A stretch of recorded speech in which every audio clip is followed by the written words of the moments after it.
Muy buenos días, queridos idontonautas. Les saluda su amiga Diana Montoya desde el aula virtual de Inteligencia Dental.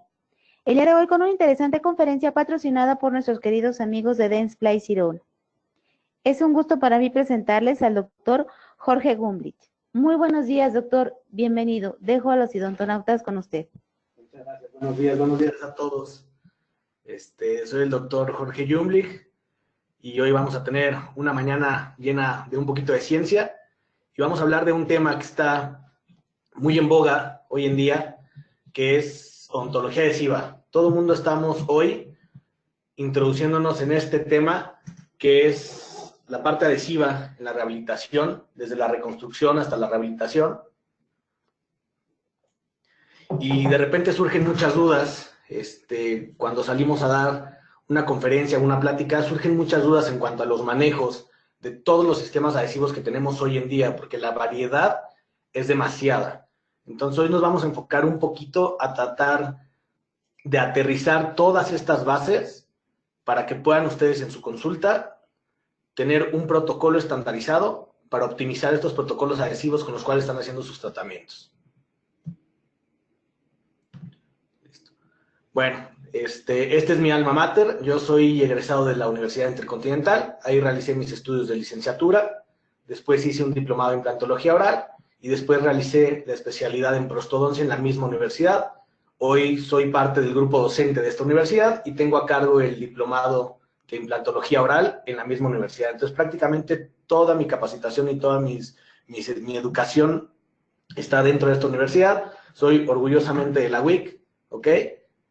Y esta es mi segunda cara, ¿no? Este es el otro Jorge que es cuando no soy dentista. Soy una persona que soy fanática de la carne asada. Me gusta muchísimo el asador, me gustan muchísimo los cortes gruesos, ¿ok? Es temprano, habrá muchos que ya desayunaron y otros que no.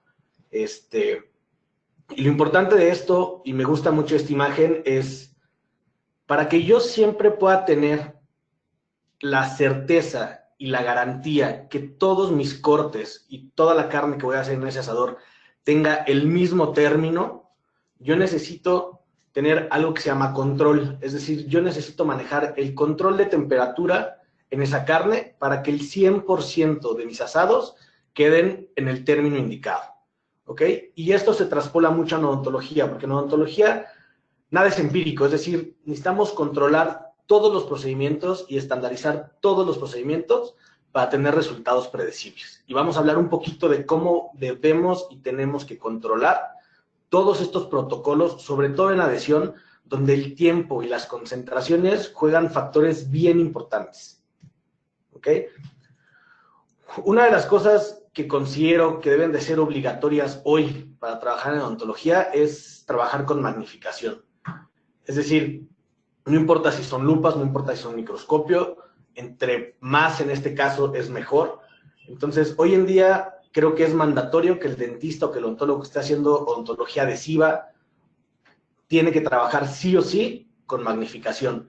El uso de lupas aumenta muchísimo la capacidad de visibilidad que tienes del campo operatorio, ¿ok? Y la capacidad de detalle que puedes percibir al trabajar con este tipo de magnificación es radical y en el resultado de tus tratamientos va a haber un cambio a mejor muy apreciado. ¿Ok? Iniciamos entonces un poquito con esta diapositiva y es el éxito en odontología no ocurre por casualidad. Es decir, yo como dentista no salgo de la licenciatura, no salgo del pregrado y de repente soy el mejor dentista del mundo y sé hacer todo, ¿ok? En la licenciatura nos enseñan mucho las bases. Sin embargo, hay que especializarse, hay que ir a educación continua, hay que tomar cursos. Me da mucho gusto hoy estar aquí porque es una parte de hacer educación continua. Me gusta mucho la educación, me gusta mucho enseñar. Es por eso que doy clases, doy cursos, doy conferencias. Una parte importante de la odontología es transmitir ese conocimiento. Y es bien importante nunca dejar de lado que constantemente nos tenemos que estar actualizando. ¿Ok? Es la única manera de seguir sobre la línea para hacer bien las cosas. ¿Ok?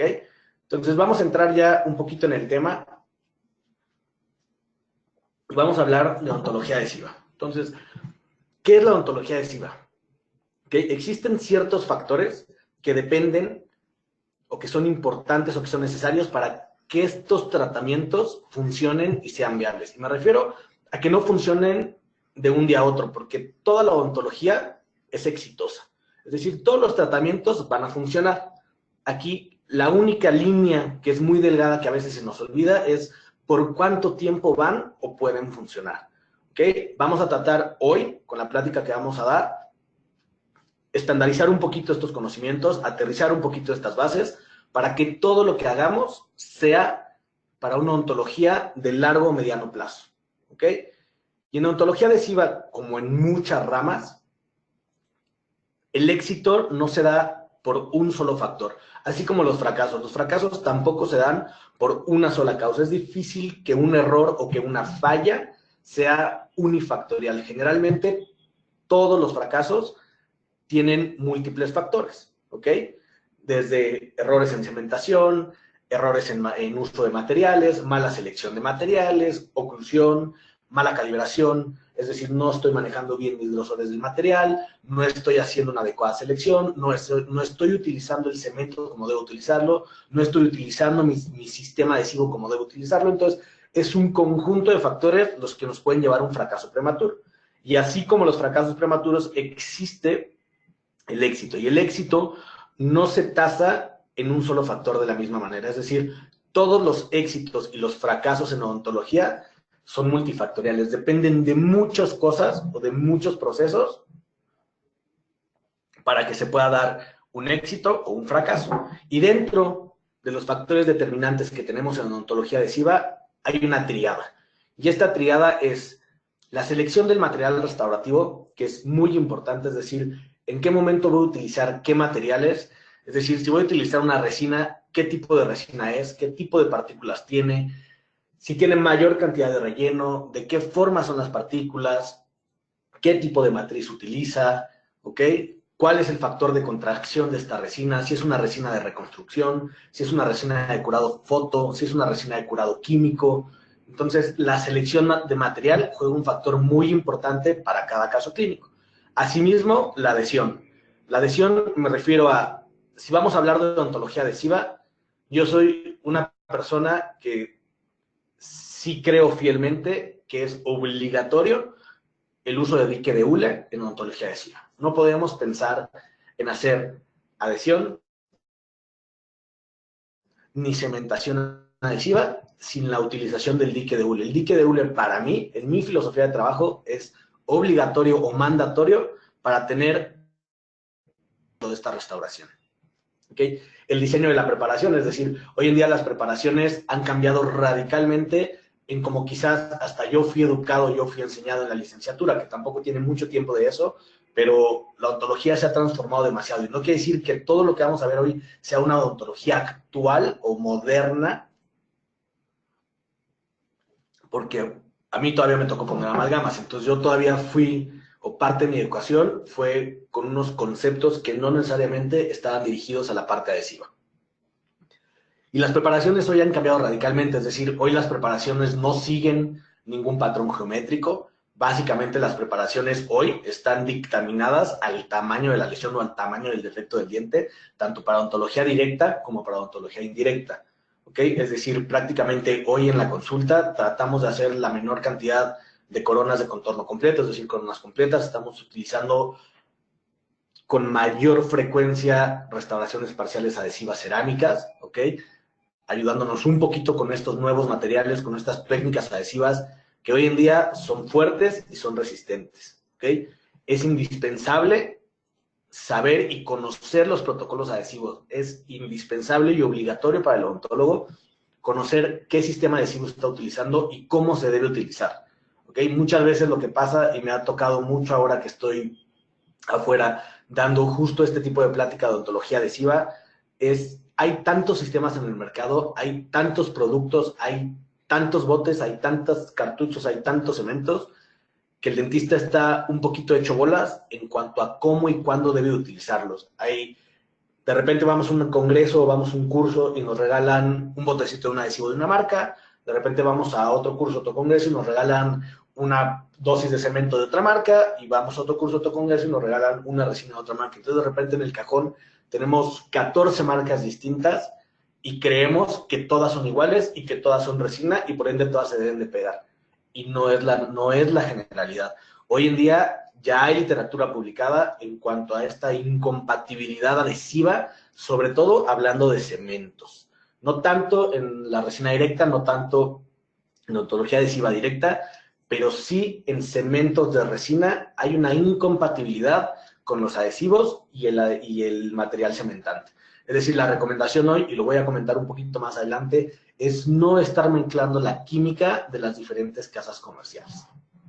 ¿Ok? Y la técnica clínica, es decir, lo que depende, perdón, me pasé, lo que depende de nosotros completamente, lo que ya comentaba en la diapositiva pasada, hablando de magnificación, hoy es indispensable para el dentista tener un sistema de magnificación, puede ser desde lo más básico hasta lo más avanzado. La gente que hace endodoncia sabe que la magnificación con el microscopio muchas veces puede hacer la diferencia en esos tratamientos.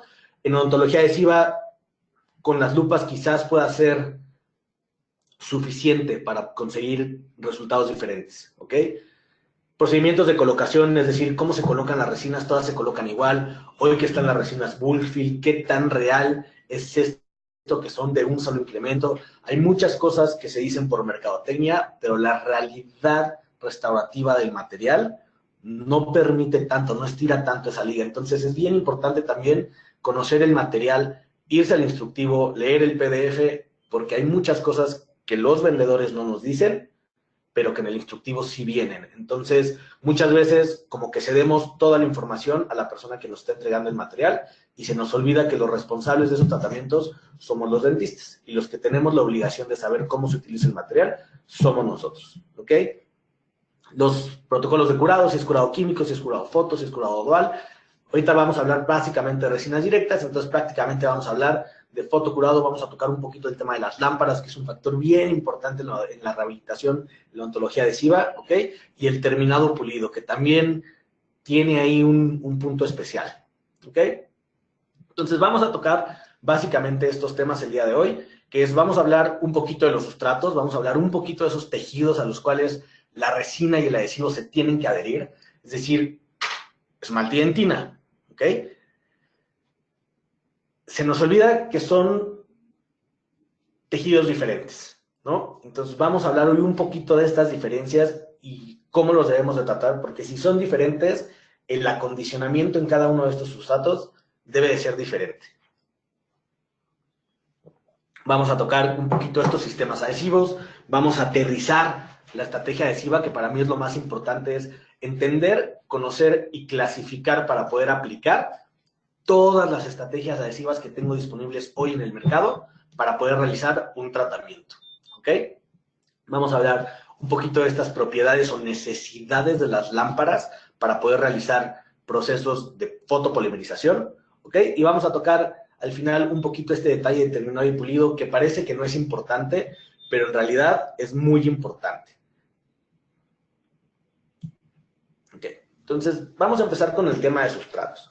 Es decir, lo primero que debemos de conocer al hacer ontología adhesiva es saber, entender y conocer a qué tejido me voy a pegar o a qué tejido me voy a adherir, ¿ok? El diente tiene dos sustratos o dos tejidos a los cuales me puedo adherir, ¿ok? Uno es el esmalte y el otro es la dentina. El esmalte es un tejido inerte, es decir, es un tejido muerto, que no tiene vida, que tiene muy poco porcentaje de agua, entre el 1 y el 4%, y que prácticamente el 100% de su composición es hidroxiapatita o cristales de hidroxiapatita. Esa es la conformación básica del esmalte.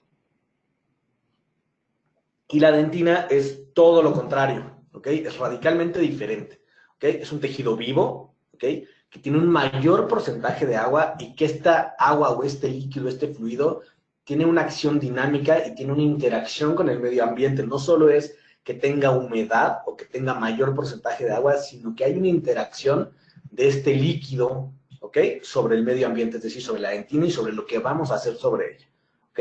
Está compuesto con una mayor porcentaje, una mayor cantidad de un material orgánico, que es justo en ese material o justo en esa sustancia orgánica en donde nosotros en la dentina estamos peleándonos con la adhesión. Ese ha sido, digamos, la película de terror de la odontología adhesiva. La dentina es el tejido hostil al cual todavía no logramos descifrar para poder tener una adhesión tan predecible como la tenemos con el esmalte. ¿Ok? Y pues está compuesto igual por tejido inorgánico que tiene hidroxiapatita, calcio, fosfato, etcétera, que hoy con estos nuevos adhesivos universales, con este nuevo protocolo de adhesión, la unión, vamos a tratar de buscar una unión química también en esta parte inorgánica de la dentina, que antes en la ontología contemporánea estábamos removiéndola para poder adherirnos a esa zona. Entonces vamos a hablar un poquito de esto. Entonces, estos dos tejidos, estos dos sustratos son tanto macroscópicamente como microscópicamente distintos. Es decir, tanto lo que vemos por fuera como lo que vemos en unas microscopías de barrido, la diferencia es abismal, ¿ok? La parte de arriba es superficie de esmalte, ¿ok? Es la superficie del esmalte, cómo se ve un esmalte grabado, ¿ok? Cómo se ve esta alteración o esta penetración sobre los prismas del esmalte, ¿ok? Y esta parte de abajo es la superficie dentinaria, donde tenemos una disposición de túbulos dentinarios, donde tenemos colágena, donde tenemos una matriz inorgánica compuesta por cristales de hidroxiapatita, calcio, fosfato, ¿ok? Y donde aquí es donde en la dentina está el problema o donde está la parte complicada en los protocolos adhesivos, ¿ok?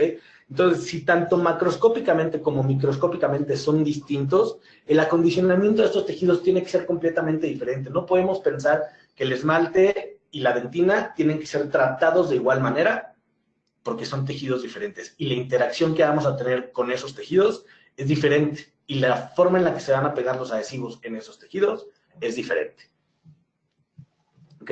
Entonces, el esmalte básicamente, no me voy a meter tampoco demasiado en esto, no los quiero aburrir, pero el esmalte está compuesto principalmente por cristales de hidroxiapatita. Y entonces aquí tenemos una imagen, estas imágenes son de un doctor que se llama Jorge Perdigao, lo pueden buscar, él tiene muchísima investigación en cuanto a tejido dental y sistemas adhesivos en tejido dental y utiliza muchísimo este tipo de imágenes que son por microscopía electrónica de barrido, ¿ok? Donde podemos hacer unos acercamientos que son literalmente espectaculares, es decir, esta es la superficie del esmalte como en la imagen anterior, donde se ve esmalte, dentina y pulpa, y entre más nos vamos acercando, prismas, ¿ok? Prismas,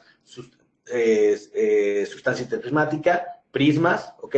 Prismas, sustancia interprismática, una composición de prismas y lo que es la sustancia interprismática. Esta sustancia interprismática es justo ese 1, 3, 4% que tiene el esmalte de materia orgánica, ¿ok? Que es una sustancia que en su principio igual tiene un poco de colágena que separa toda esta disposición de prismas y entre más nos acercamos está toda esta disposición de prismas, ¿ok?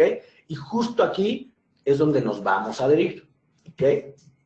Y la dentina es completamente distinta. La dentina, interacción de fluidos, la disposición de los túbulos dentinarios sigue una forma específica que se conoce como una esitálica, es decir, van de una parte superior o de una parte coronal a una parte inferior conforme se acercan a la pulpa, es decir, no son túbulos en disposición paralela, tienen una forma sinuosa, dentro de estos túbulos hay una prolongación odontoblástica conocida como fibra de Tomes, ¿no? Hay un líquido, ese líquido tiene interacción, ¿ok? Y justo aquí es donde, sobre todo en odontología contemporánea, es decir, hablando de sistemas adhesivos de cuarta, quinta generación, ahorita me voy a meter un poquito más en ese tema, es donde estaba el problema, es decir, la interacción que nosotros generábamos en el tejido dentinal o dentinario era muy agresiva, y me refiero a la utilización de ácido fosfórico, ¿ok? ¿Cómo se transmitía este problema? Hipersensibilidad postoperatoria en los pacientes, ¿ok? Entonces, la dentina va siendo diferente o es diferente si es o se sitúa en la parte superficial o en la parte profunda. Es decir, entre más superficial esté yo en mi cavidad, mayor cantidad de dentina voy a tener y menor cantidad de túbulos y de menor luz van a ser esos túbulos. Menor cantidad de túbulos, ¿por qué? Porque no todos los túbulos llegan a la misma distancia, es decir, no todos los túbulos miden lo mismo. Hay ciertos túbulos que pueden estar casi en contacto o llegar en contacto con la unión amelodentinaria y hay túbulos que a lo mejor solo llegan a la mitad, 3/4. Digamos, esta disposición y esta distancia de tubos va a ser diferente en cada caso. Lo que sí es que entre más superficial esté, mayor cantidad de dentina voy a tener.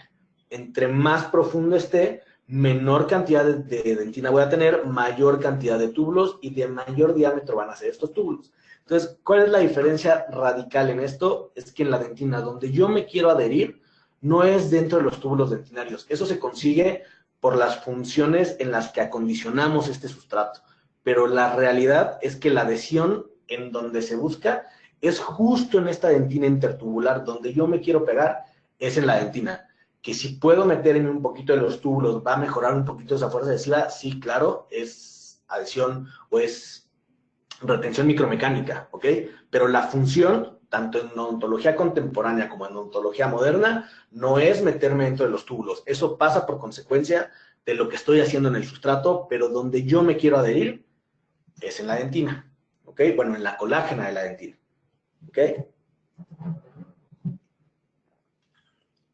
Entonces, ya vimos que estos tejidos son completamente diferentes. Entonces, el tratamiento que van a recibir estos tejidos debe de ser forzosamente diferente, ¿ok? No puedo tratarlos igual porque son tejidos diferentes. Y la representación del tratamiento de esos tejidos va a ser distinta en conforme yo lo haga. Entonces, sabemos que la adhesión en esmalte es lo mejor que podemos tener ahora, es decir, todo se compara, todos los sistemas adhesivos, todo lo que es odontología adhesiva se compara con la fuerza adhesiva que podemos tener en el esmalte, que puede ser de 20 a 30 megapascales, dependiendo del sistema, dependiendo de los controles, dependiendo del tipo de ácido, dependiendo del tipo de adhesivo, pero vamos a decir que 23, 25 megapascales es un buen número, es básicamente a lo que todos los sistemas adhesivos llegan hoy. Es difícil tener un sistema en el mercado que no cumple estos valores porque no saldría a la venta, ¿ok? Y entonces, la adhesión en el esmalte es lo mejor que te podemos hacer o los mejores resultados que podemos tener. Sin embargo, el esmalte también tiene diferentes patrones de grabado, es decir, no todo el esmalte se va a grabar igual. El esmalte tiene 3 diferentes tipos de patrones de grabado, que puede ser tipo 1, tipo 2 o tipo 3. El tipo 1 es un grabado que se va a generar solamente en el centro de estos prismas. Aquí con el cursor estoy moviendo un poquito en la imagen para que logren apreciar justo dónde es que este ácido está penetrando, ¿ok? Y es en el centro de los prismas, ¿ok? El grabado tipo 2 es un grabado que vamos a conseguir en toda la periferia de los prismas, ¿ok? Toda la periferia es donde este ácido se va a meter y donde nos va a condicionar esta superficie para tener estas retenciones micromecánicas, que es lo que estamos buscando con este grabado. Generar o tener retenciones micromecánicas. ¿Okay? Y después existe el grabado tipo 3, que es un grabado que es irregular. Es decir, voy a grabar centro, voy a grabar periferia, pero al mismo tiempo voy a generar una superficie regular. Es decir, va a haber zonas en donde mi grabado sea correcto y en donde mi grabado tenga una forma completamente irregular, donde a lo mejor voy a tener hasta pérdida de estructura, pérdida de prismas, en donde entonces no solo generé micro retenciones, sino que quité por completo el prisma y a lo mejor en esa zona no va a haber una micro retención porque colapsé por completo esta superficie prismática, ¿ok? No hay una manera clínica de poder ver estos tipos de grabado, ¿ok? Esto es microscopía de barrido con unos aumentos de 500x. O sea, poder apreciar esto clínicamente es imposible. Sin embargo, sí hay recomendaciones clínicas para poder obtener el grabado tipo 1 y tipo 2, que son el tipo de grabado que estamos buscando cuando nosotros acondicionamos el esmalte, ¿ok?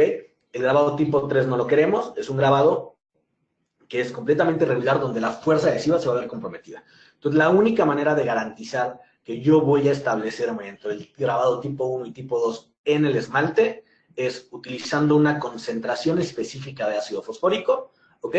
Y utilizando un tiempo específico en los patrones de grabado. Entonces, aquí es lo que hablaba cuando mencionaba el control, cuando hablaba del termómetro en la carne, este es el termómetro del acondicionamiento de tejidos. Es decir, nosotros necesitamos trabajar con un timing, con un cronómetro, con un temporizador, no con el asistente que nos esté contando 1001, 1002, 1003, 1004. Necesitamos tener el tiempo real de cuánto tiempo estoy acondicionando yo ese sustrato, ¿ok? Y la única manera de obtener ese control es trabajando con un temporizador o con un cronómetro, ¿ok? Entonces vamos a tratar de incorporar a nuestra práctica y a nuestros protocolos un cronómetro donde podamos medir exactamente cuánto tiempo estoy grabando, qué superficie, ¿ok?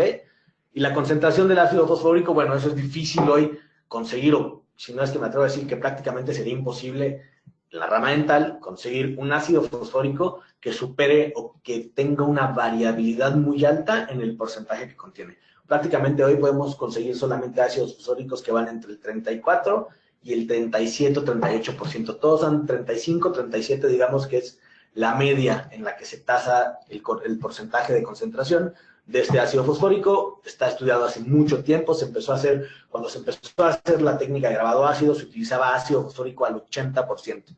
Se fueron dando cuenta que eso era demasiado agresivo y llegaron a la conclusión que el porcentaje ideal, tanto para esmalte como para dentina, eran ácidos fosfóricos entre el 35 y el 37%. Es básicamente el rango de porcentaje en concentración que podemos conseguir hoy en cualquier sistema de grabado. ¿Ok? Entonces, el tipo de grabados que vamos a querer, ya lo mencioné, nos vamos a querer siempre establecer entre el tipo 1 y tipo 2. Eso lo vamos a controlar con porcentaje de ácido fosfórico y tiempo. Lo más importante es el tiempo, ¿ok? ¿Cuál es el objetivo que tenemos o que buscamos al hacer este acondicionamiento en la superficie de esmalte? ¿Ok? Lo primero que vamos a buscar es una limpieza de esta superficie. Es un material completamente ácido, ¿ok? Entonces nos va a ayudar a limpiar esta superficie, ¿ok? Número 2, estamos generando unas micro retenciones en la superficie al quitar un poco de esta matriz inorgánica que tiene el esmalte. Vamos a separar un poco de estos prismas, vamos a hacer unas indentaciones micromecánicas, que es justamente lo que estamos buscando. Es decir, tanto en esmalte como en dentina, la principal función del acondicionamiento es generar retención micromecánica. Eso es lo que estamos buscando en estos acondicionamientos, ¿ok? En cuanto al esmalte, vamos a aumentar o al utilizar el ácido fosfórico, lo que estamos haciendo es aumentar un poquito la energía superficial de esta superficie o del esmalte. Es decir, la energía superficial es cuando yo tengo una superficie sólida que es altamente receptiva ante un líquido. Es decir, que la energía que tiene esta superficie es completamente receptiva a ser humectada por un líquido, que es lo que yo busco, ¿ok? Entonces, en el sólido, en la superficie, tanto en esmalte como en dentina, vamos a tener un aumento de esta energía superficial. Y en los líquidos, en los adhesivos, vamos a tener un concepto o un concepto que se llama tensión superficial, que es decir, aquí es al revés. Lo que busco en los adhesivos es que tengan una menor tensión superficial para que su capacidad de humectación o su capacidad de mojamiento sea mucho mayor ante una superficie altamente reactiva o con alta energía superficial para ser humectada. ¿Okay? Entonces, en el sólido busco aumentar la energía superficial y en los adhesivos o en el líquido busco una menor tensión superficial para que exista una mayor capacidad de mojamiento o de penetración. ¿Ok? Y bueno, al generar retención micromecánica, aumentamos el área de superficie, es decir, de ser una superficie plana, voy a tener una superficie con crestas y valles en el cual el área de superficie es mayor. ¿Ok? Entonces tengo más a dónde adherirme. Y ahora viene la dentina. La dentina es esta parte difícil, este tejido complicado, esta situación que ha hecho a las compañías seguir buscando y buscando y buscando y buscando y buscando materiales que puedan mejorar y adaptarse mejor al sustrato, porque el que es hostil es el sustrato. Es decir, ya lo vimos, y la imagen aquí lo representa un poco. Es un sustrato que tiene demasiadas cosas en él, ¿ok? Fibras de colágena, bacterias, restos de dentina de mi preparación, un lodo dentinario, túbulos, colágena, matriz inorgánica, calcio, fosfato, cristales. Es un tejido que contiene mucho en el líquido, ¿ok? Prolongaciones celulares, estas fibras de TOMS de los odontoblastos. Entonces, es un tejido que requiere cierto cuidado, ¿ok? Entonces, aquí es donde voy a empezar a hablar un poquito de odontología contemporánea. Aquí es donde divido. Odontología contemporánea, voy a hablar básicamente de lo que son sistemas de grabado total, es decir, cuarta y quinta generación. Y odontología moderna, adhesiva moderna, quiero separar en cuanto el ácido fosfórico dejó de jugar un papel importante. ¿Okay? Ahorita voy a mencionar que no es que el ácido fosfórico se va a dejar de utilizar, de hecho, se tiene que utilizar, y ahorita voy a decir cuándo y es específico, ¿ok? Pero esta era la función de la odontología contemporánea, es decir, cuando yo utilizo un sistema de grabado total, lo que yo quería es remover, o lo que yo busco es remover todo este lodo dentinario o este debris dentinario que deja después de hacer mi preparación, que tiene restos de la fresa que estoy utilizando, del diente, ¿ok? Todo este lodo yo lo necesitaba remover y lo remuevo con el ácido fosfórico, ¿ok? Para poder dejar expuestas todas mis fibras de colágena y los túbulos permeables, ¿ok? Entonces, lo que hace el ácido fosfórico en la dentina es que remueve toda la materia inorgánica y me deja permeable o a la luz toda la materia orgánica que tiene la dentina, que es la colágena, que es justamente donde me quiero pegar o adherir. Es justo aquí donde viene el concepto de capa híbrida por Nakabayashi desde el 82, que es justo esta unión, o la capa híbrida se definía o se define como justo esa unión que tengo entre mi adhesivo y las fibras de colágeno, esa hibridación o esa penetración que consigo con el adhesivo y las fibras de colágeno. Para poder hacer esta capa híbrida como tal, necesito utilizar un sistema de odontología contemporánea, cuarta, quinta generación, donde forzosamente tengo que grabar con ácido fosfórico la dentina. Hoy en día, los adhesivos que son autoagravantes, autocondicionantes, que ya no requieren la utilización del ácido fosfórico, el sistema de hibridación es completamente diferente, porque ahí no se remueve este lodo dentinario, sino que se incorpora o se interrumpe, ¿ok? O en algunas ocasiones se logra hasta disolver, y toda esta hibridación se consigue junto con el adhesivo y todo ese barrido dentinario, ¿ok?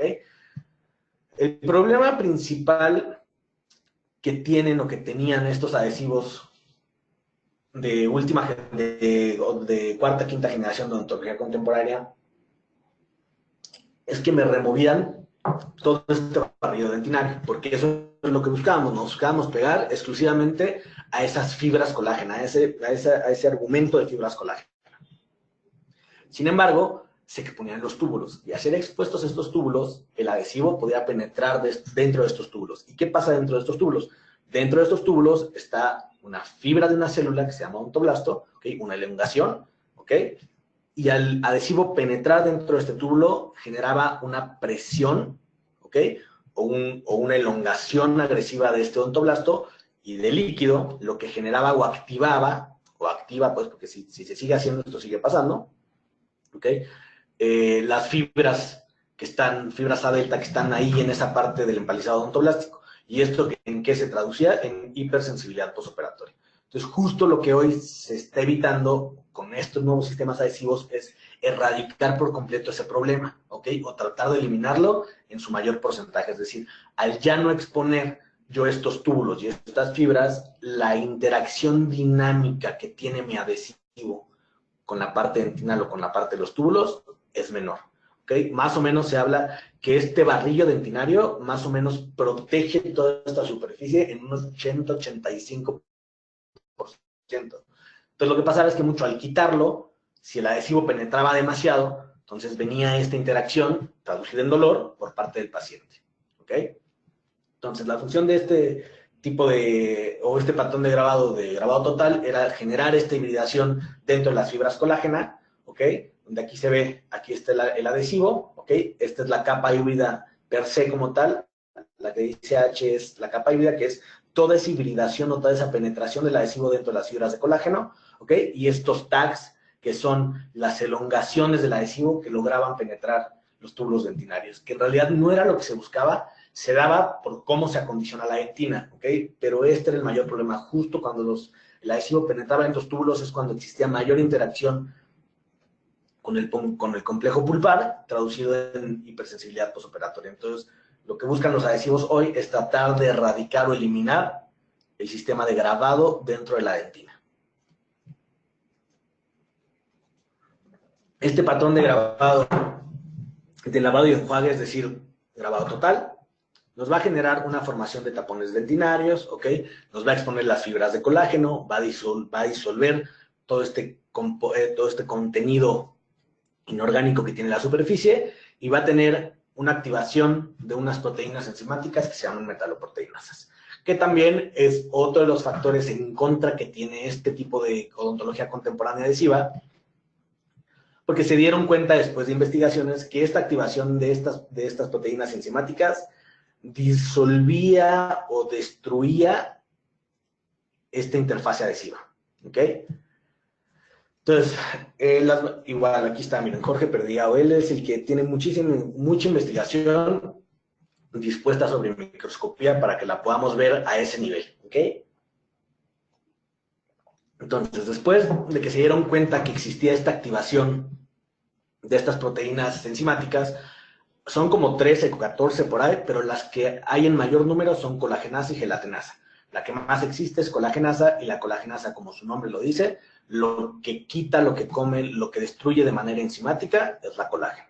Entonces, toda la colágena que va a quedar expuesta al tener esta activación con estas proteínas, la proteína lo que va a hacer es que va a disolver o va a fagocitar toda esta colágena, toda esta matriz de colágena, y por ende, si mi adhesivo estaba penetrado dentro de esta matriz de colágeno y quito la colágena, estoy perdiendo fuerza adhesiva con el paso del tiempo. Se habla que esto se puede ver representativo en más o menos 5 a 8 años.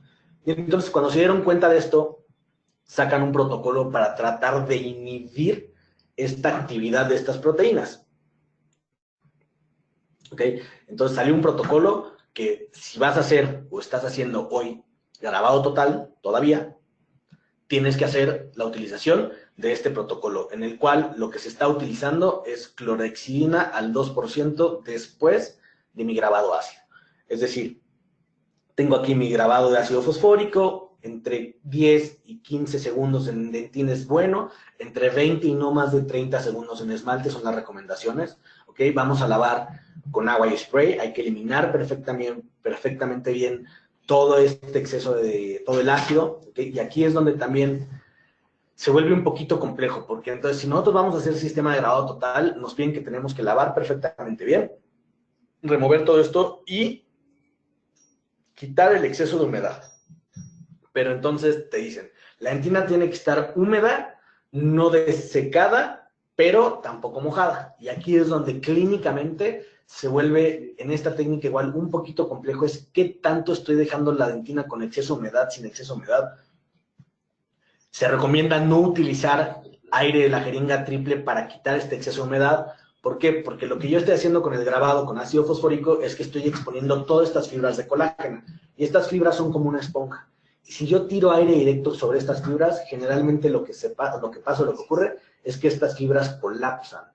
Y para volverlas a aumentar, habría que dejarlas en agua cuando menos 15, 20 minutos. Entonces, dudo que alguien quiera en su consultorio tener que poner aire, después tener que poner agua 15, 20 minutos otra vez para que se vuelvan a hidratar y luego otra vez volver a secar. Entonces, yo no recomiendo, la literatura no recomienda la utilización de quitar este exceso de agua con jeringa triple. Se habla mucho de la utilización de torundas de algodón estériles, de filtros absorbentes estériles. En mi recomendación y en mi práctica, la manera más fácil para quitar este exceso de humedad es con la succión de alta, con la succión quirúrgica o succión de alta, con un eyector, puede ser hasta un eyector endodóntico o un eyector quirúrgico, acercarse a la cavidad y quitar todo el exceso de humedad y que la dentina nos quede húmeda, ¿ok? Con esta capacidad que sigue teniendo un poco de brillo, pero sin exceso de agua. No me gusta utilizar las torundas de algodón ni los filtros porque casi siempre dejan residuos. En cambio, la succión es muy difícil que logre dejar un residuo de algo porque no estás incorporando nada más a la cavidad. Ok, después de esto, hacemos el grabado con ácido fosfórico, se hace la eliminación del ácido, se elimina el exceso de humedad y después viene a aplicar la clorhexidina y tiene que ser clorhexidina al 2% de manera activa, es decir, frotándola durante 30 a 60 segundos. Después se vuelve a quitar este exceso de humedad sin lavar. Hay literatura que dice que puedes lavar o no. Esta recomendación en específico te dice que sin lavar quitas exceso de humedad y después vienes a hacer la aplicación de tu protocolo adhesivo, de tu adhesivo y sigues y listo, ¿ok? Ahora, es bien importante mencionar que tiene que ser clorhexidina al 2%, es decir, todos los colutorios, todos los enjuagues que contienen clorhexidina no están indicados para esta técnica, ¿ok? Tienen que conseguir clorhexidina al 2%, que yo conozco dos marcas que consiguen en México de manera fácil, que una es este Cavity Cleaner, que es de Visco, ¿ok? Y el otro es Concepsys de Ultradent. Yo prefiero el Cavity Cleaner porque viene más en el botecito y entonces en comparación con el otro quizás puedes ahorrar un poquito más. Sin embargo, prácticamente técnica de grabado total ya no estoy haciendo. Entonces, si ustedes lo están haciendo, tienen que utilizar clorexidina al 2% en específico. ¿Por qué los enjuagues no funcionan? Número uno, porque el porcentaje de clorexidina es completamente distinto. Los enjuagues de clorexidina vienen más o menos estandarizados al 0.12%, ¿ok? Y contienen otros elementos, contienen azúcar, endulzante, saborizante, colorante, ¿ok? Entonces, todo eso no lo queremos incorporar a la cavidad. Lo único que necesitamos es un elemento que tenga esta clorexidina al 2% y, por ejemplo, específicamente el de esta casa comercial, contiene alcohol, ¿ok?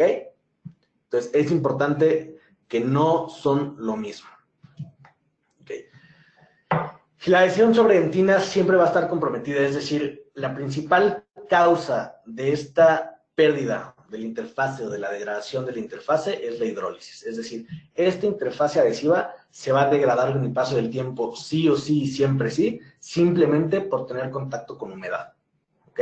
Entonces, la adhesión en dentina sigue estando, es compleja, sigue siendo un tema complicado. No en el momento que me estoy adhiriendo, no ese día, a lo mejor ese día no noto la diferencia, pero es una adhesión que va a tener un compromiso con el paso del tiempo.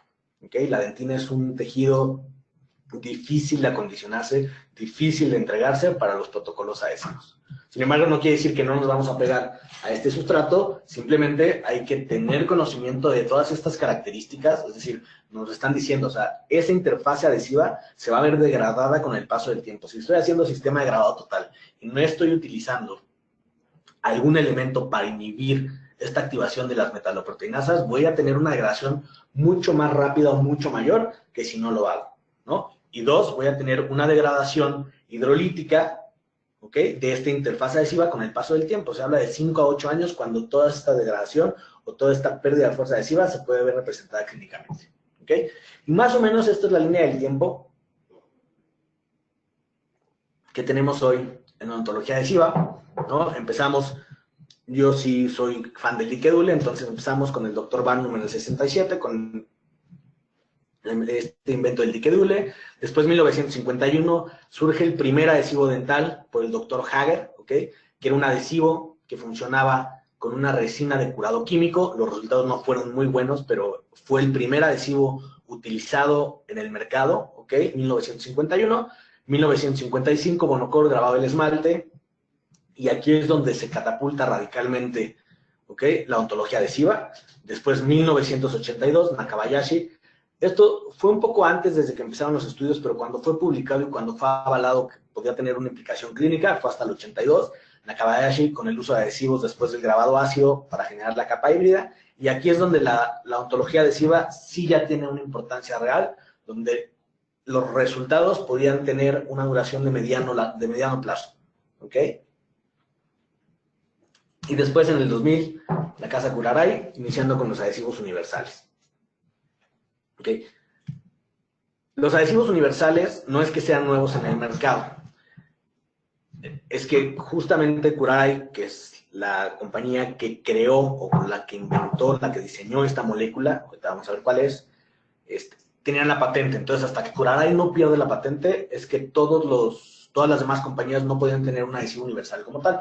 Entonces, una vez que Curaray pierde la patente, es cuando todas las compañías sacan al mercado sus adhesivos universales.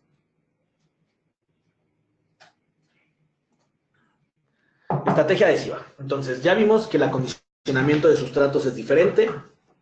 Ya tenemos cómo vamos a tratar estos sustratos, ¿ok? Entonces, ahora viene esta estrategia adhesiva. Es qué estrategia adhesiva voy a seguir o cuál estoy haciendo y con qué sistema adhesivo la voy a utilizar. Entonces, prácticamente hoy puedes conseguir todavía sistemas de grado total, ¿ok? Que están considerados como el gold standard en odontología adhesiva, es decir, cuarta y quinta generación, grado total, primer y adhesivo, ¿no? O adhesivo y primer en aminoproteína. Y sistemas de autograbado, es decir, estos sistemas donde las compañías dicen que sin acondicionar ningún sustrato con ácido fosfórico puedes lograr una adhesión. Sin embargo, después de que salieron todos estos sistemas, se dieron cuenta que no necesariamente sobre el esmalte había una mejoría, ¿okay? Sobre la dentina los valores son prácticamente iguales o similares, pero sobre el esmalte no. Entonces, la recomendación de técnica que seguimos hoy es el grabado selectivo. ¿Qué es el grabado selectivo? Es lo mejor de estos dos mundos. Es decir, En el sistema de grabado total, donde yo acondiciono el esmalte, sé que el resultado es favorable.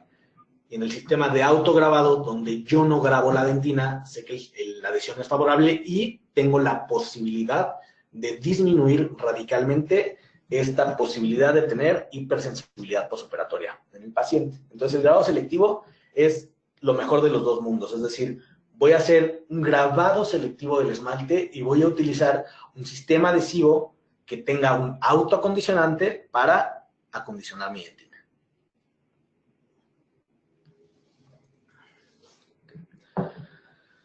Grabado total es un patrón de grabado donde voy a grabar esmalte y dentina.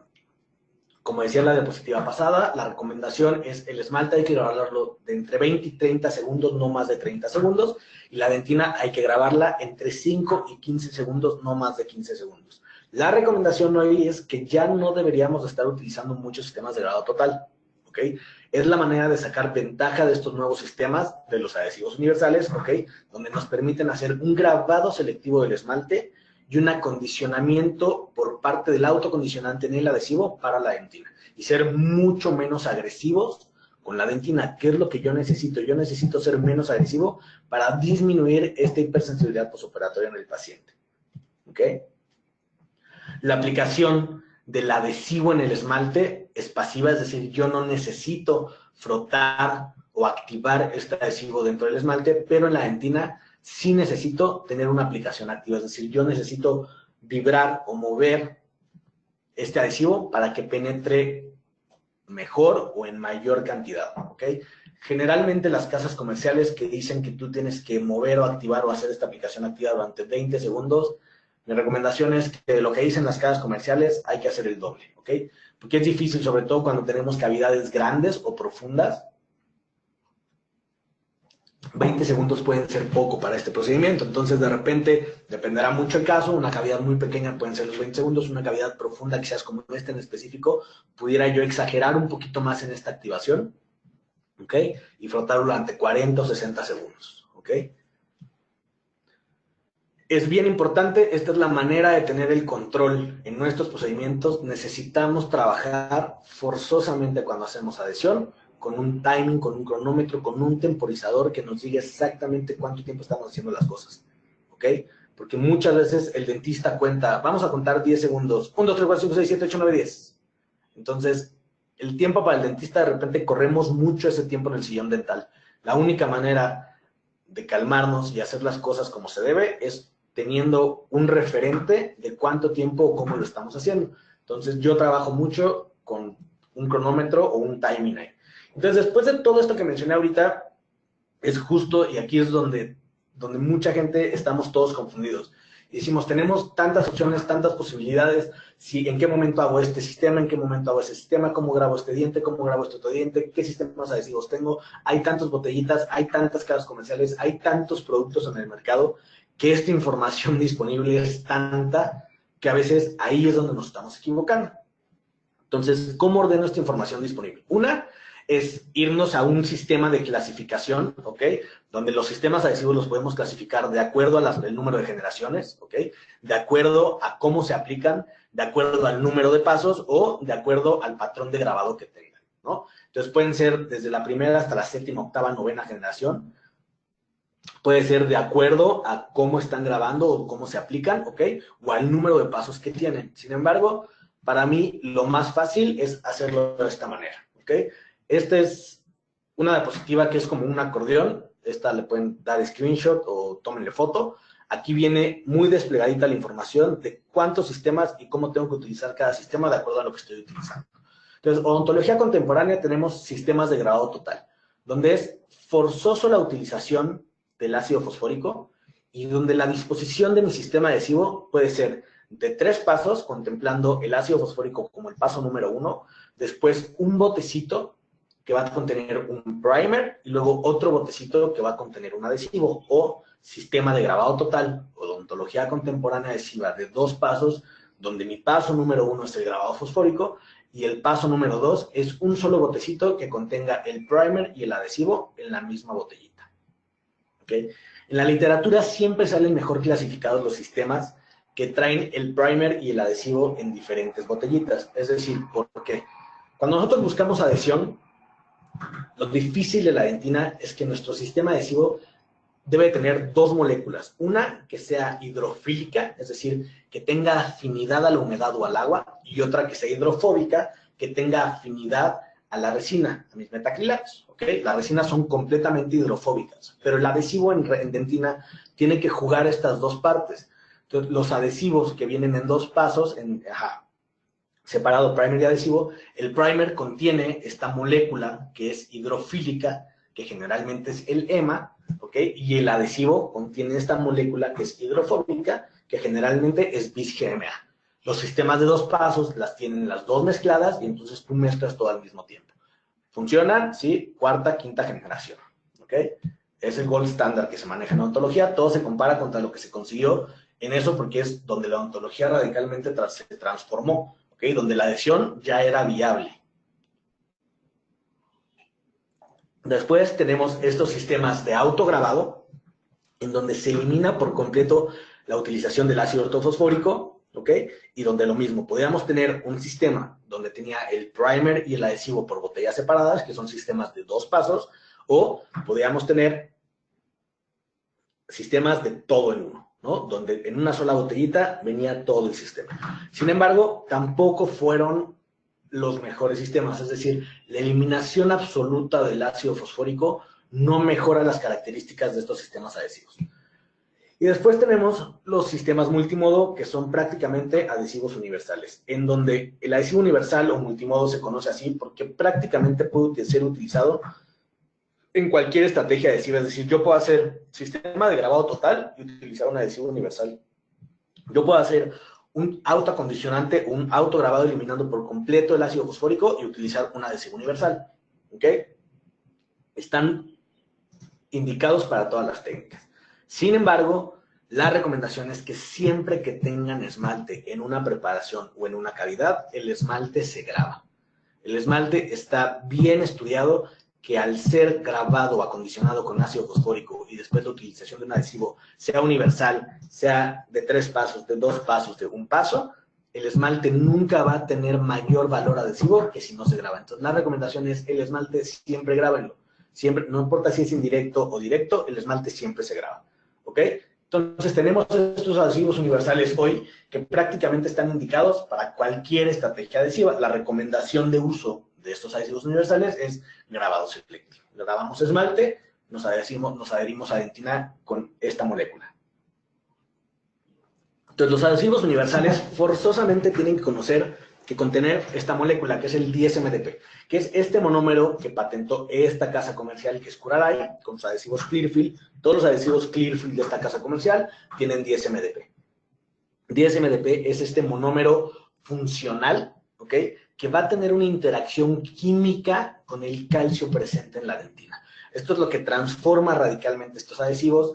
Hoy en día todas las casas comerciales contienen este adhesivo, tienen esta molécula. Estas que están en la fotografía son los mejores sistemas adhesivos que pueden tener. Cualquiera que estén utilizando es bueno, ¿ok? Va a tener buenos resultados. Okay. Entonces, una de las cosas que me gusta mucho del adhesivo de Dentsply, que es el Prime and Bond Active, es número uno, que su solvente, bueno, todos los adhesivos tienen un solvente, ¿ok? Este solvente puede ser acetona, etanol o agua. Casi todos tienen etanol en combinación con agua, ¿ok? Es prácticamente lo que todas las casas comerciales manejan y tienen. La función de este solvente es adelgazar la capa de este adhesivo, ¿ok? Para que permita tener mayor capacidad de mojamiento. ¿Ok? El adhesivo de Dentsply, este Prime and Bond, tiene como solvente un elemento que se llama isopropanol, que es un tipo de alcohol, que si se oxida se hace acetona, pero lo que tiene este alcohol, o este isopropanol, es que es muy miscible en el agua. Entonces, la capacidad de humectación o de mojamiento, o este ángulo de contacto que tiene este adhesivo, es mucho mayor. Es un adhesivo que es poco espeso, ¿ok? Que tiene muy poca tensión superficial. Entonces, la capacidad de penetración que tiene es buena, ¿ok? Y tiene isopropanol con agua, ¿ok? Ese es el tipo de solvente que tiene este adhesivo. Casi todos tienen etanol y agua. Es la mayoría, digamos, lo que más o menos tienen hoy. Densefly tenía uno que tenía acetona, pero en México no llega ese que tiene acetona. Sin embargo, el isopropanol, si se oxida, se hace acetona. Entonces, es muy miscible en el agua y tiene una alta capacidad de penetración o de mojamiento. ¿Ok?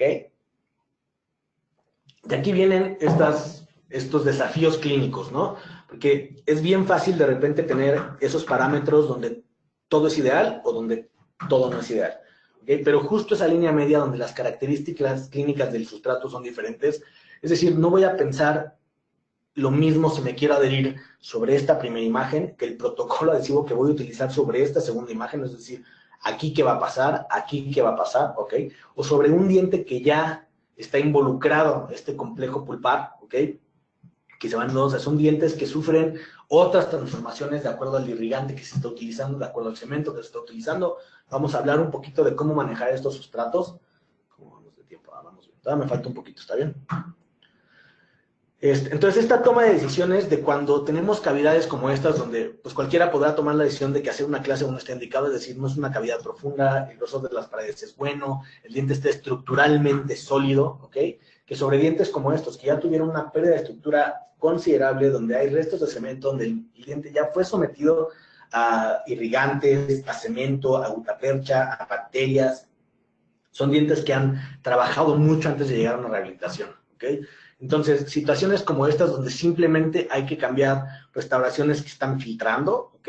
Donde todo el sustrato es favorable, donde el color de la dentina es bueno, donde yo sé que aquí lo que haga me voy a pegar bien. Sin embargo, el sistema hace grabado selectivo, ¿ok? Y la colocación de mi resina. Hay que trabajar por incrementos, ¿ok? Hay que reducir esa posibilidad de contracción del material. Todas las resinas se van a contraer, ¿ok? Hay un porcentaje de contracción al polimerizarse, entre el 3 y el 6%.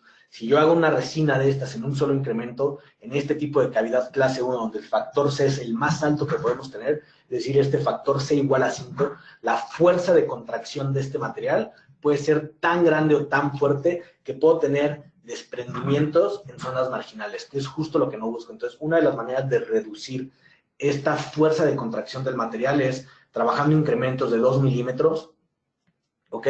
Y utilizar un liner o una base muy delgadita de resina flow para que este material, que es ligeramente más elástico que el arantino, que el esmalte, permita ceder un poquito más esa contracción, ¿ok? Trabajar con dique de hule es obligatorio, ¿ok? Hay mucha literatura al respecto, se habla sobre esmalte contaminado con humedad hasta pérdida del 66% de la fuerza adhesiva, lo que nos da lugar a un fallo prematuro en mi restauración. Estrategias adhesivas en casos complejos, ¿ok? Vean la lesión, la localización de la lesión prácticamente a nivel óseo de la cresta, ¿ok? Subgingival, un canino, ¿ok? Entonces, forzosamente tengo la necesidad de realizar un aislamiento absoluto, ¿ok?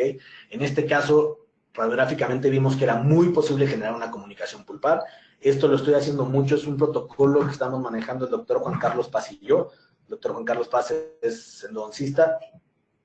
Y este tipo de dientes donde sé que voy a comunicar, entonces no puedo empezar la endodoncia con la caries presente, pero entonces, ¿qué pasa si yo entro y comunico? ¿Cómo lo reconstruyo? ¿Cómo dejo el diente ideal para que Juan Carlos pueda empezar el tratamiento de conductos? Son tratamientos que trabajamos muy a la par, donde se entra, se limpia, yo sé que voy a comunicar, yo necesito reconstruir esta zona, pero yo tengo una comunicación real y visible ya en este momento, entonces yo necesito bloquear esa comunicación para evitar la migración de material adhesivo dentro del conducto, porque el doctor Paz no quiere el conducto lleno de resina.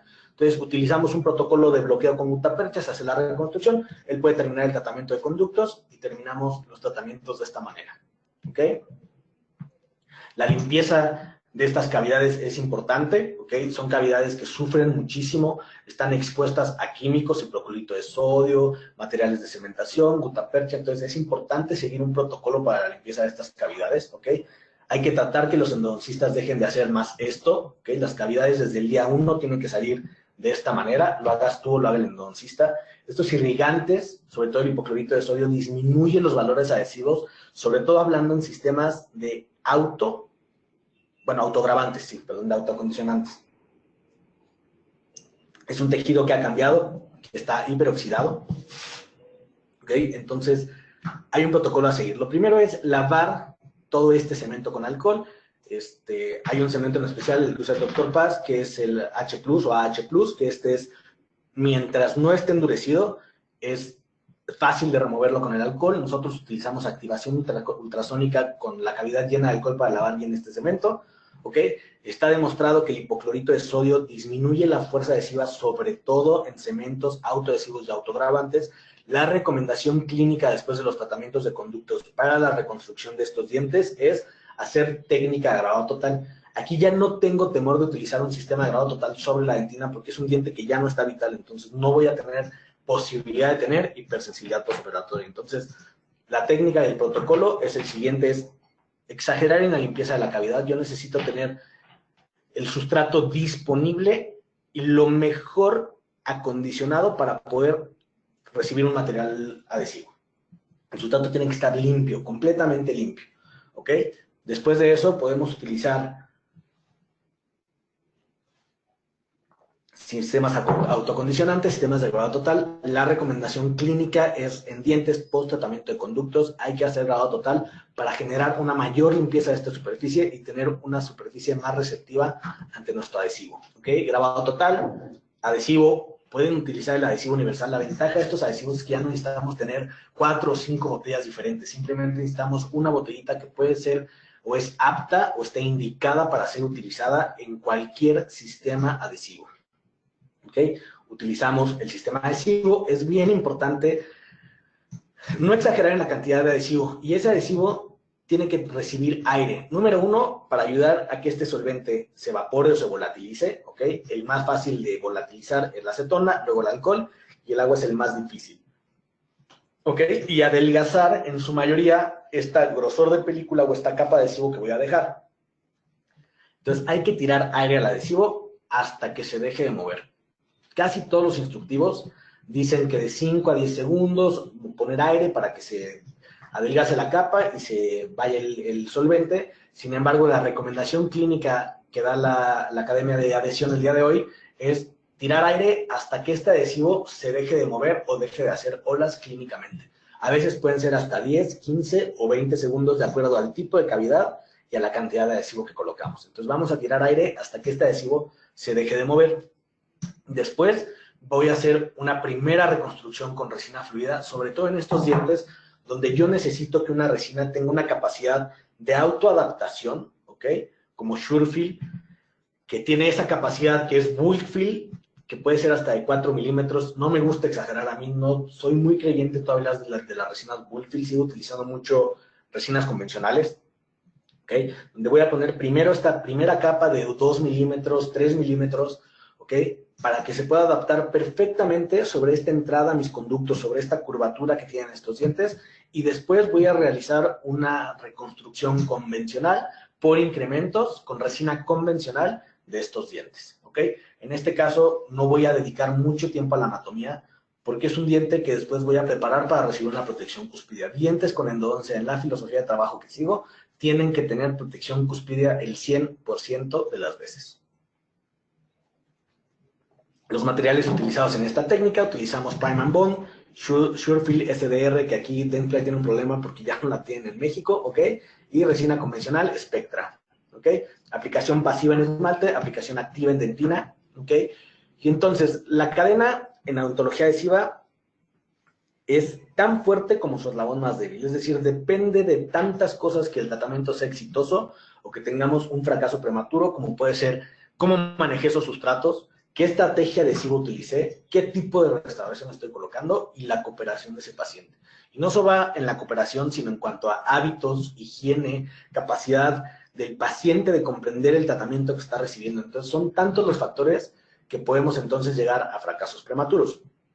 La recomendación de las compañías por la química es, si yo voy a estar trabajando con Dentsply, estoy obligado a tratar de tener el sistema completo de Dentsply. Si voy a trabajar con 3M lo mismo, Ivoclar lo mismo, Visco lo mismo, Ultraden lo mismo, es decir, la química de cada casa comercial está diseñada para trabajar con la química de sus productos, es decir, Ivoclar genera su adhesivo y su resina y su cemento con una química igual o similar para trabajar en conjunto. 3M genera cemento, adhesivo y resina para trabajar en conjunto. Dentsply genera adhesivo, resina, cemento para trabajar en conjunto. Entonces, no me debo permitir la posibilidad de estar utilizando un adhesivo de una marca, un cemento de otra marca, una resina de otra marca. La recomendación por química es utilizar el mismo químico de la casa comercial. Esto es una recomendación, ¿ok? Tenemos este tipo de situaciones clínicas, ¿ok? Fractura en una restauración persistente, ¿ok? Tenemos un sistema hoy muy bueno para hacer este tipo de restauraciones clase 2, ¿ok? Que es el Palodent P3. Es un sistema, ahorita van a ver cómo se utiliza, es muy fácil de utilizar, tiene todos los aditamentos para utilizarlo de manera correcta. Entonces quitamos esta resina, ¿ok? Tenemos aquí una superficie en donde tenemos un control irregular y a veces poder dejar este margen lo más definido posible a veces se vuelve complicado con una pieza de mano, ¿ok? Este es otro consejo que les voy a dar. Existe en el mercado, pueden conseguir, es una pieza de ultrasonido que se le pueden adaptar fresas de diamante, ¿ok? Se le puede adaptar cualquier fresa de diamante o cualquier fresa de carburo. Entonces, esta pieza se conecta al ultrasonido, ¿ok? Y en vez de ser rotatoria, es ultrasónica. Entonces, número uno, ¿qué hace? Si toca el tejido, no lo va a lacerar, porque no es friccional, es simplemente vibratoria o oscilatoria, ¿ok?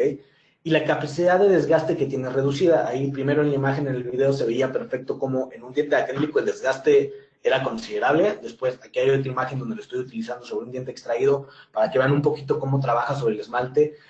No la voy a utilizar para hacer una preparación completa, no voy a hacer una cavidad completa con esta fresa, pero sí voy a dejar la última parte, esta terminación de mi cavidad con este instrumento, con esta fresa. El 100% de mis casos, preparaciones completas, preparaciones parciales, cavidades directas, intracoronales, voy a utilizar esta fresa para poder suavizar y dejar lo mejor mis márgenes. Aquí está el caso pasado de la clase 2. Entonces voy con esta fresa a tratar de suavizar todo ese margen que me había quedado un poquito irregular, aún utilizando fresas de grano fino. Cuando son rotatorias es difícil tener ese control y esa suavidad en los márgenes. Entonces utilizamos esta fresa, más o menos nos lleva 4 o 5 minutos pasarla por una cavidad así. La voy a pasar por todos los márgenes. Voy a tratar de dejar todos los márgenes lo más disponibles, lisos, pulidos posibles para poder tener una mejor adhesión en esa superficie. Ok, ahí lo estoy pasando bien por el piso de la clase 2, de la cavidad, ok, todo el margen donde voy a tener la resina, ok, de tal manera que yo pueda tener un margen perfectamente definido. Estrategia adhesiva de grabado selectivo. Aquí puse una matriz para evitar tocar con ácido fosfórico el diente vecino y evitar tener ahí excesos de resina que se me pudieran pegar y quitarlos más fácil, ¿ok? Este es el sistema de anillos que tiene Dentsply, que es el Palodent P3, que tiene unas matrices metálicas muy delgaditas, que tienen esta opción con unas perforaciones, que tienen unas pinzas para llevar todo a boca con las pinzas, que eso facilita mucho hacer esto, y dos anillos, uno narrow, que es como de alta presión, o para dientes pequeños como premolares, y otro normal, convencional, que es para este tipo de reconstrucciones. La ventaja del anillo es que tiene estas patitas, ¿ok? Que van en la parte que va a ser gingival, que nos permite, que están diseñadas para permitir el acceso de las cuñas del sistema. Entonces, es un sistema que está pensado y diseñado para trabajar de manera perfecta. Todo tiene perforaciones para ser llevado con estas pinzas, tanto las cuñas como las matrices, ¿ok? Todo lo llevas con estas pinzas que tienen presión, entonces es mucho más fácil llevar, sobre todo cuando estamos clase 2 distales, que es complicado a veces meter estas matrices que nada más son sobrepuestas, así que es muy difícil sostenerlas, ¿ok? Con este sistema es mucho más fácil con esto, entonces resina fluida, ¿ok? En esta base para poder sellar bien esa interfase, después con resina convencional reconstruyó mi caja, ¿ok? Mi pared interproximal, resina adhesiva resina fluida en todo este piso, ¿ok? Para disminuir un poquito ese porcentaje o esa fuerza de contracción que van a tener mis incrementos, ¿ok? Y después de eso, terminamos la reconstrucción por incrementos de manera convencional, ¿ok? Después de eso, terminado y pulido. Polimerización. Entonces, y aquí es donde la pregunta es, ¿la lámpara es importante? O sea, ¿qué tipo de lámpara estamos utilizando? ¿Qué características debe tener esta lámpara para ser utilizada? Y miren, por ejemplo, esta fotografía es de repente, sobre todo lámparas de la universidad, donde a lo mejor los alumnos no tenemos mucho el cuidado de cómo estamos utilizando las cosas. Y fíjense la diferencia de las puntas de cada lámpara. Entonces, ¿cuál es el estado total de mi lámpara? ¿Ok? ¿ok? No es lo mismo una lámpara como esta que una lámpara como esta que una lámpara como esta. Esa irradiación de luz que van a tener se va a ver afectada de acuerdo a las características actuales que tengo yo en la punta.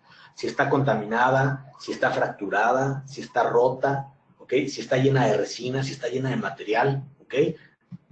Fíjense muy bien cómo está la punta de sus lámparas en su consultorio hoy, ¿ok?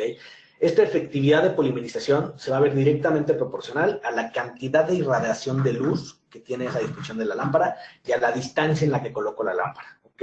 Alta intensidad, baja intensidad, entre mayor intensidad, mayor fuerza de contracción va a tener el material, pero mayor penetración de la luz en incrementos. Por ejemplo, para resinas Bullfield, tiene uno que trabajar con lámparas de alta intensidad porque los incrementos de 4 o 5 milímetros, unas lámparas de baja intensidad no van a llegar a fotocurar la parte que está abajo.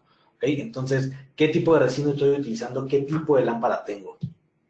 ¿Okay? Se ha demostrado en literatura, esta es una página de Instagram que pueden seguir, se llama Dentinal Tube, donde suben algunos spots y algunas referencias bibliográficas de acuerdo a hablan mucho de ontología adhesiva, de grabado de cerámica, resinos, etcétera. Entonces, fíjense, por ejemplo, esta gráfica, donde 2.3 milímetros tienes un 58% de fuerza adhesiva.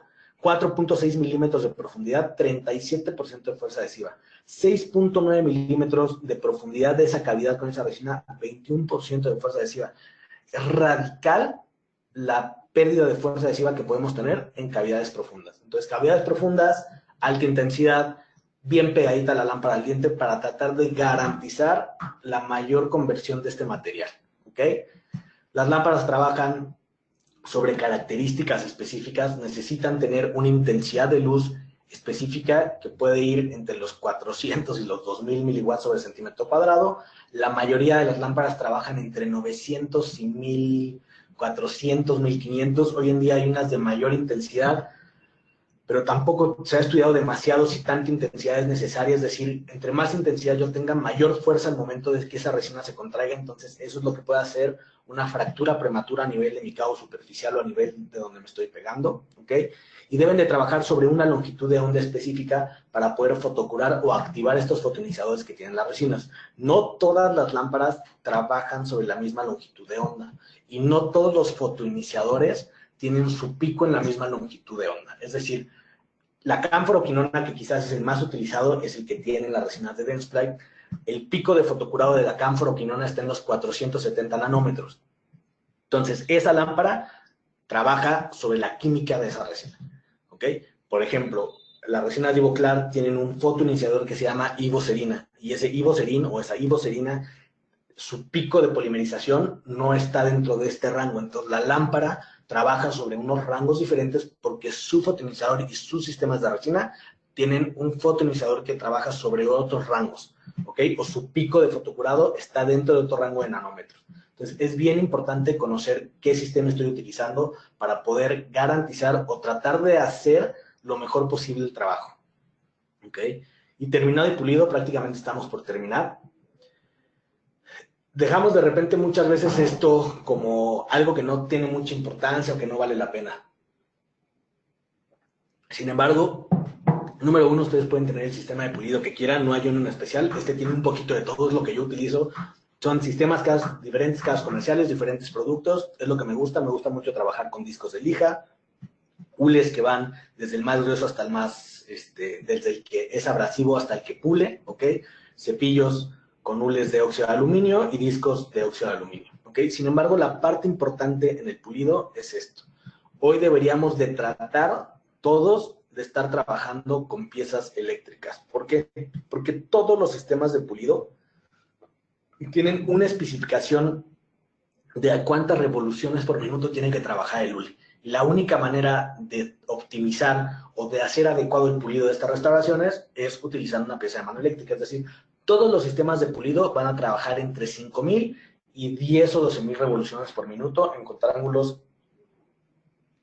de baja velocidad o de 1 a 1. ¿Ok?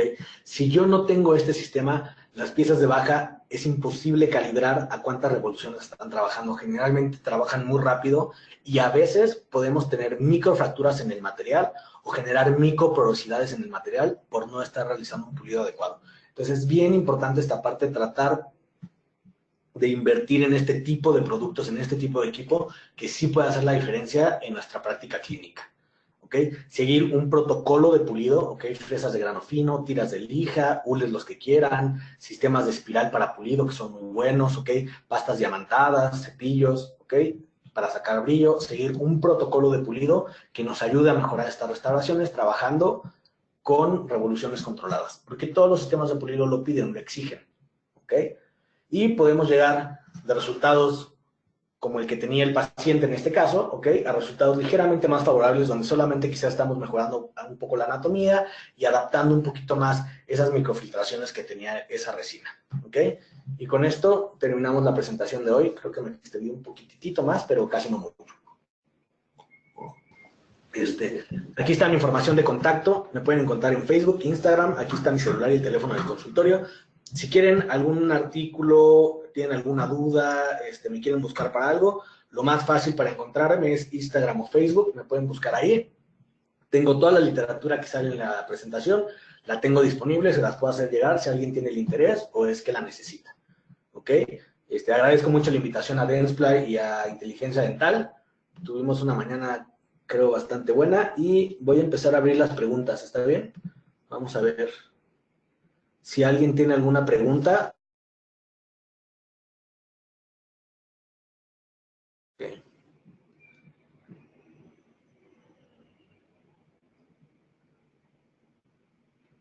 ¿Puedo hacer más grande la ventana?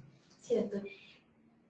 Gracias, doctor Jorge Gumlich, por esta interesante información. Les recordamos, queridos odontonautas, que con su conexión a la plataforma GoToWebinar se acredita directamente su CARI y lo verá reflejado en máximo 48 horas.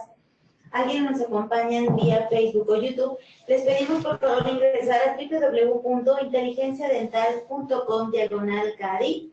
Su constancia de asistencia digital del día de hoy podrán acreditarla con el número 847.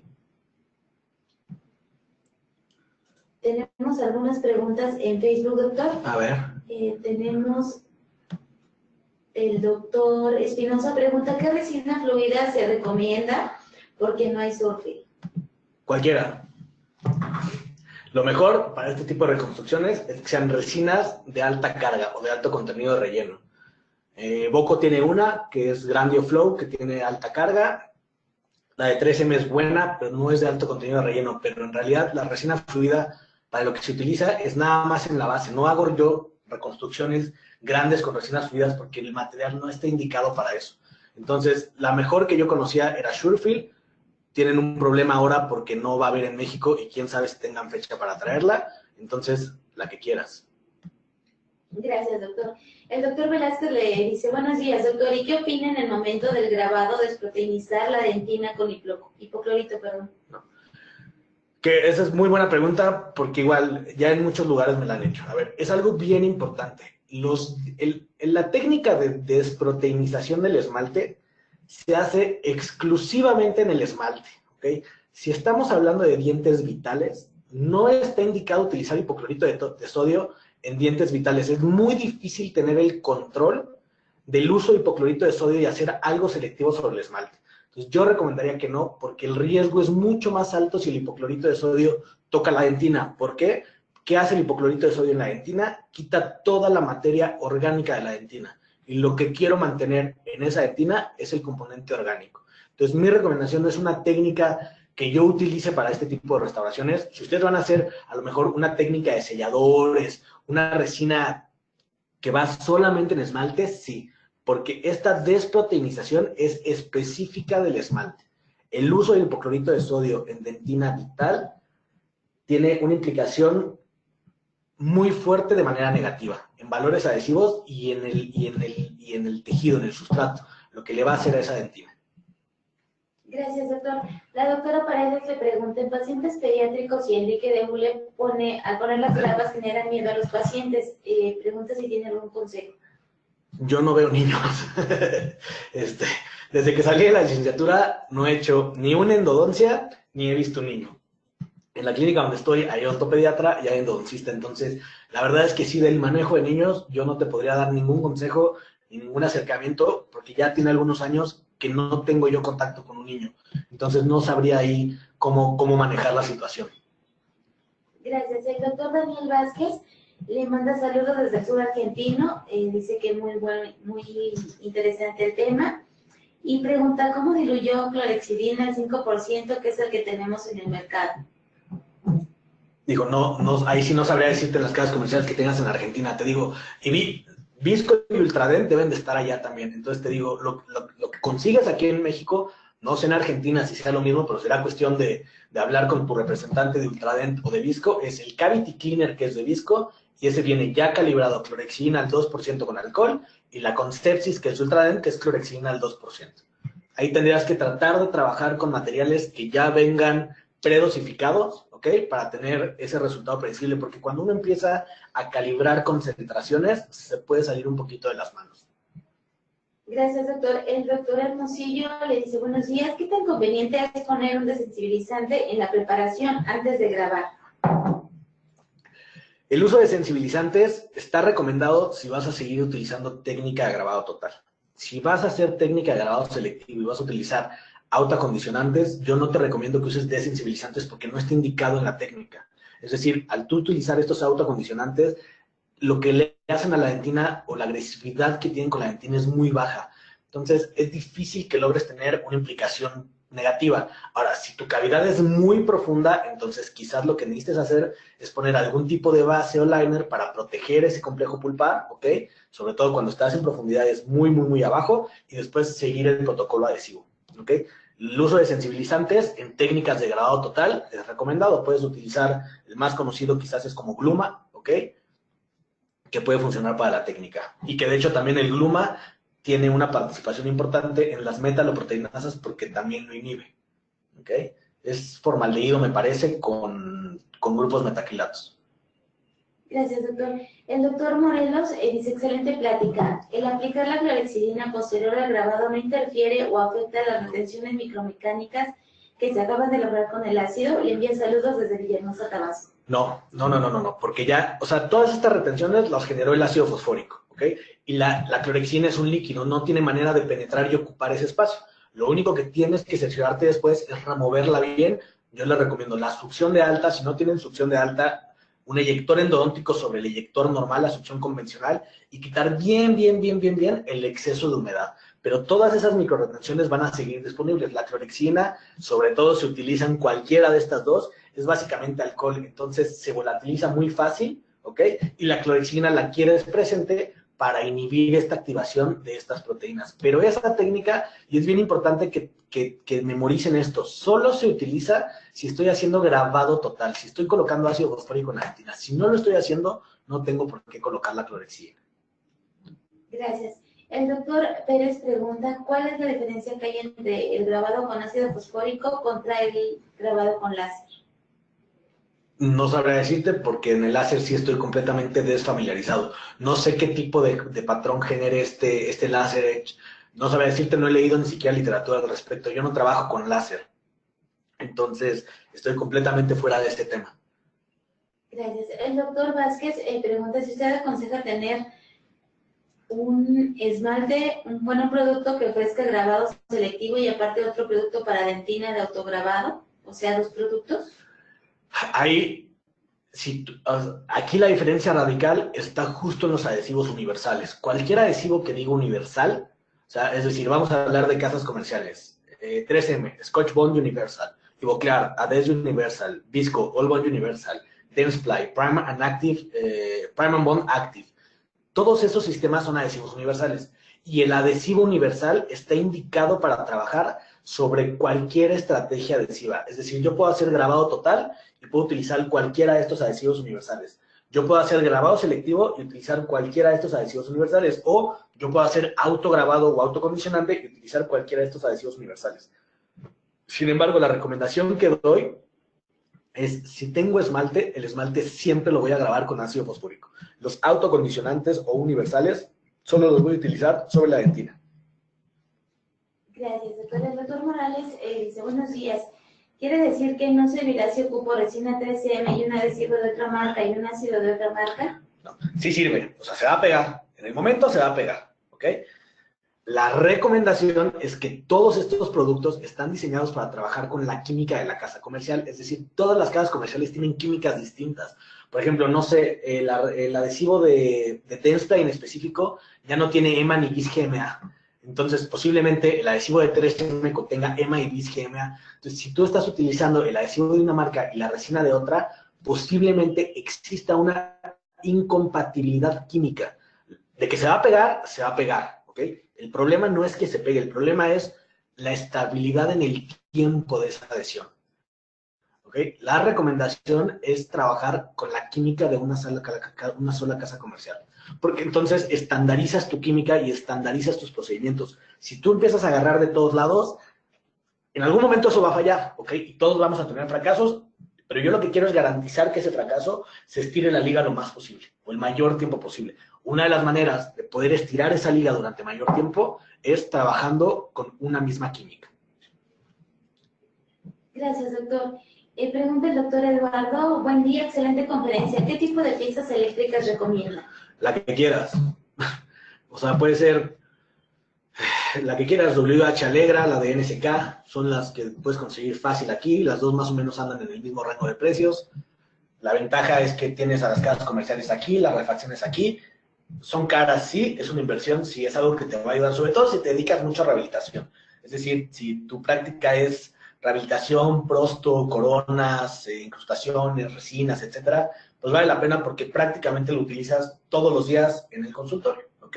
Si a lo mejor estás haciendo otras cosas y de repente haces una resina, no sé si la inversión valga la pena, pero si te dedicas prácticamente a restaurativo y prosto, es una inversión que vale la pena, la que quieras es buena, ¿ok? Gracias. El doctor Rojas le envía saludos desde Cali, Colombia, y pregunta si le puede recordar los tiempos de grabado de los sustratos. Claro. Dentina, si voy a grabar dentina, entre 5 y no más de 15 segundos. Esmalte, entre 20 y no más de 30 segundos. Gracias. El doctor Ricky Lobo pregunta, en caso de rehabilitar un diente tratado endodontícamente, ¿qué tipo de alcohol se utiliza para limpiar la cavidad? Alcohol el que compras en la farmacia. Gracias. Tenemos otra pregunta de la doctora Molina. Dice, después de la colocación de clorexidina al 2%, ¿se debe lavar la cavidad? ¿Y qué material recomienda más para como forro cavitario?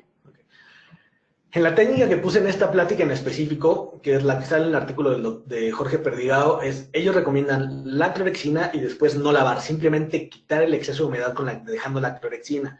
Hay otros artículos que sí la lavan y dicen que los resultados son similares. Sin embargo, este artículo menciona que lo mejor es dejar la clorexina presente porque justo la clorexina es lo que va a inhibir esta activación de estas proteínas.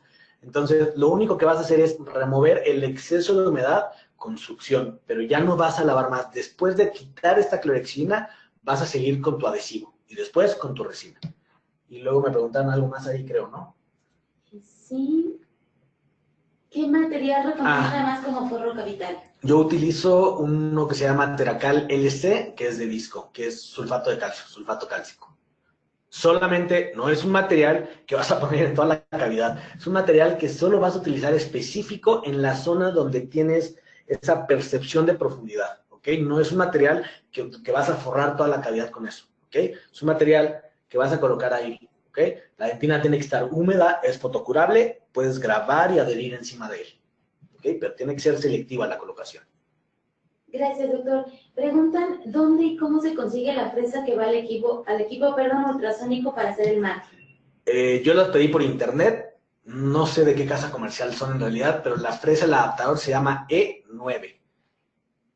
E9. Gracias. La doctora Jiménez dice, gracias por la conferencia, excelente.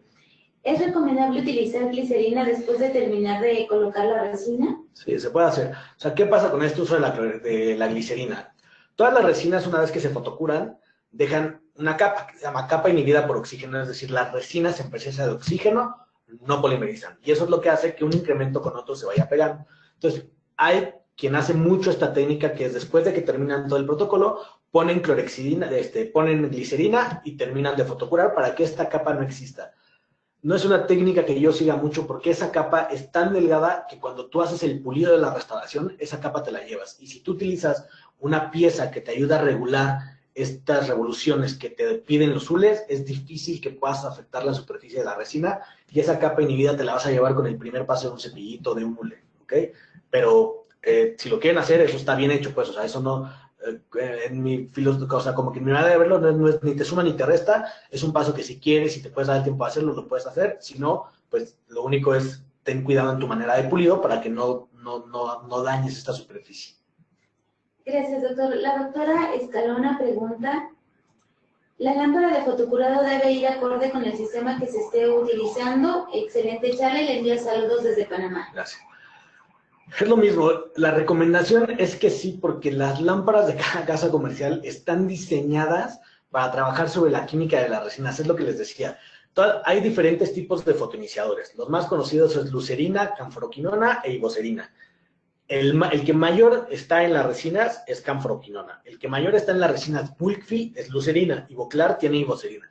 Entonces, la cosa con estos fotoiniciadores es que cada uno tiene un pico diferente y no todas las lámparas manejan una longitud de onda tan amplia. Entonces, hay dos opciones. O consigues o compras una lámpara que se llaman de polywave o polionda, es decir, que tienen diferente o un rango de longitud de onda mucho más amplio, pero estas lámparas, digamos que son las que más valen en el mercado, son las más costosas. Entre más le incorpores a algo, evidentemente va a tener una implicación económica más alta. O trabajas con unas lámparas de casas comerciales, pero tratando de entender o leer qué tipo de fotoiniciador tiene la resina que estás utilizando y bajo qué rango de longitud de onda está trabajando la lámpara que tienes.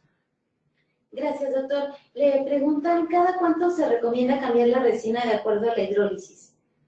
No hay, o sea, eso no es que la técnica o que la literatura te diga, después de tanto tiempo la resina se va a descimentar o se va a desadherir.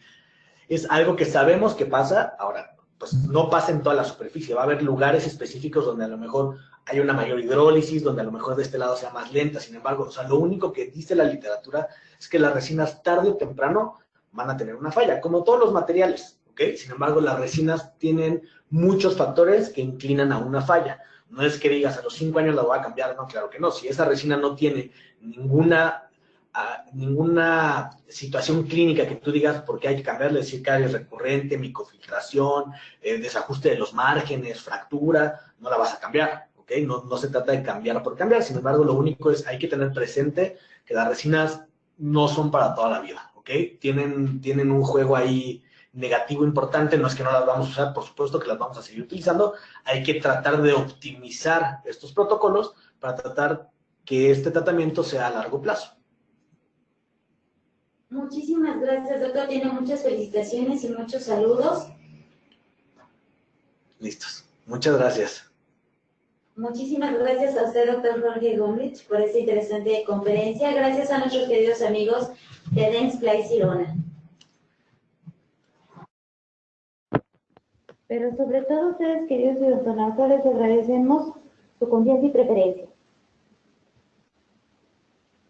Fue un verdadero placer haberlos recibido el día de hoy en el ciberespacio. Les agradecemos mucho su tiempo, confianza y preferencia. Nos encantará encontrarles en esta aula virtual para que disfruten de las interesantes conferencias que tendremos en vivo para ustedes. Se despide su amiga Diana Montoya. Que tengan una excelente tarde. Hasta pronto.